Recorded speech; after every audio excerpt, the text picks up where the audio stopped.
The Silent Shot. The Revenge That Shook America. Ford's Theater, Washington, D.C. April 14, 1865. The Civil War had ended, and President Abraham Lincoln believed peace had finally arrived. Streets rang with cheers, flags waved across buildings, and the bitter conflict that had torn the nation for 4 long years was over. But in the shadows of celebration, a dangerous mind was brewing revenge.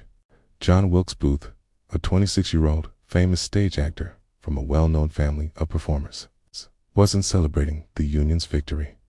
A fierce supporter of the Confederacy, Booth believed Lincoln had destroyed the South. The Emancipation Proclamation, the abolition of slavery, and the fall of the Confederacy were, in Booth's eyes, crimes against his homeland. To him, Lincoln was a tyrant, not a hero.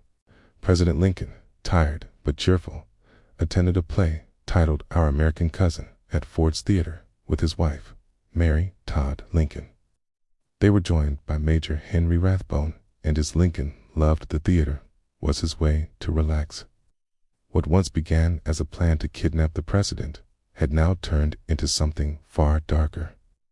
Familiar to every corridor and corner, Booth moved freely. Major Rathbone tried to tackle Booth, but Booth slashed his arm with a dagger and leaped from the balcony onto the stage, twisting his ankle in the fall. Yet he stood tall, faced the stunned crowd, and shouted in Latin.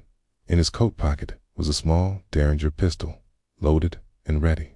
His heart pounded not from fear, but purpose. Tonight wasn't just about hatred. It was about sending a message. The Capitol was in shock.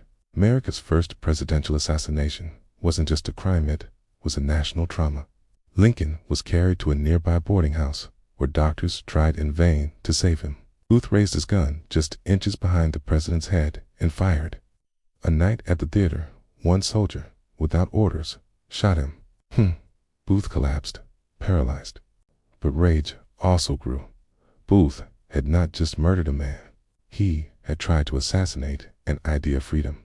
He was eventually found hiding in a tobacco barn in Virginia. It was Good Friday.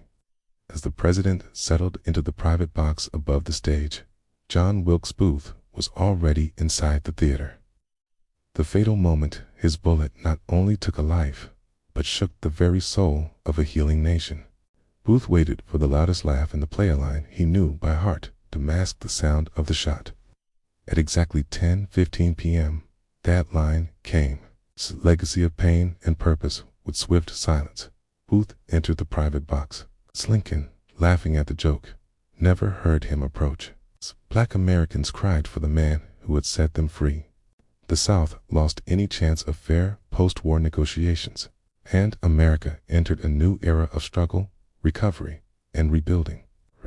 The shot echoed like thunder. Lincoln slumped forward, instantly unconscious. Mary screamed in horror. Sic semper tyrannis. The escape and the hunt. Booth fled the theater, jumped onto a horse, and vanished into the night. He died the next morning at 7:22 a.m. News spread like wildfire. From New York to Texas, the country mourned. A 12-day manhunt began.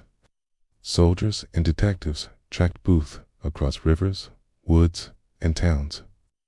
When Booth refused to surrender, Union soldiers set the barn on fire.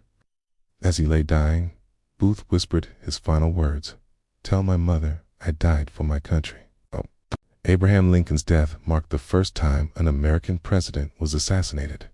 The nation grieved deeply. Booth's act of revenge became one of history's greatest tragedies.